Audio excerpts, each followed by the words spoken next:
So, I was just saying that Esther and Jerry Hicks, I watched some of their things, and a guy came down and he asked about channeling.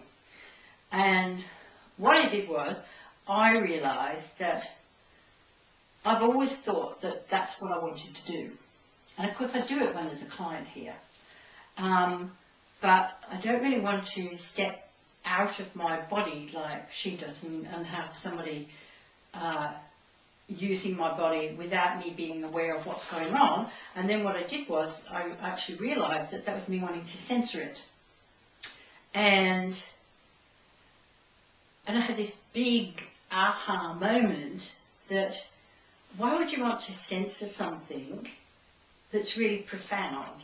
And if you want to censor it, then it means that they can't say anything that you don't know, because how can you censor it if they're saying something that you don't know? Mm. So, and that was, I feel that is what was happening a couple of days ago when I felt that there was something that was going to happen, or I kept feeling there was something I'd forgotten to do. And it was quite exciting, and I didn't know what it was. And then I got onto this Esther and Jerry Hicks through Facebook. Okay. Hmm. And that's what you were supposed to do? What do you mean? Because you said that you felt like there was something that you were supposed to do. What, always, you mean? No, like that you were supposed to be doing something and you weren't doing it. Yeah, well, I think it was this preempting of having this big aha moment about the fact that I do channeling, and at the moment I do it with clients, and I look up there, because there's a picture up there, that the corner of it is where I look, and that's where I get guidance from. And it's like how they were explaining what Esther did was that she downloads a block of thoughts and then she finds the words for them, but she's not consciously there. Yeah? So I realised that what I do is when I look up there, I don't even get a couple of words. It seems like a couple of words, but I get an idea, and it's like downloaded in its entirety.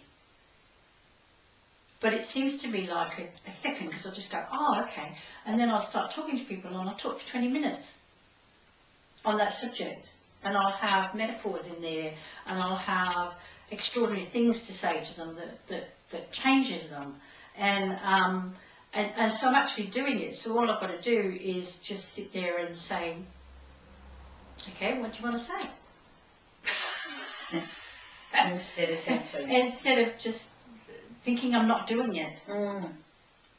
And then that thing about censoring it. How can you censor something that's very limiting, because I want to be aware of what I'm saying, so I'm not saying anything I wouldn't approve of. And it's like, well, have I ever said anything that I couldn't approve of?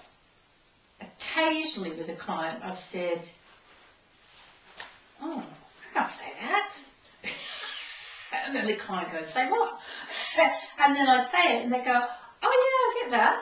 And it's something personal about them, that if somebody said that to me, I'd be devastated. But they actually know that about themselves, and it doesn't worry them.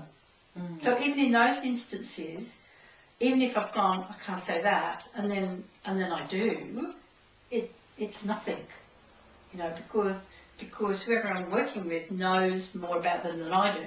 Huh? And then censoring it is very limiting, because if there's something that they want to say that I don't know, then how can I censor it? So it limits to what they can actually say through me, because I want to know what, you know, I can't take anything new that I'm not aware of. So this was a huge thing. It was absolutely huge. It was like, and it came out and it was like, wow, just from watching this little thing on YouTube.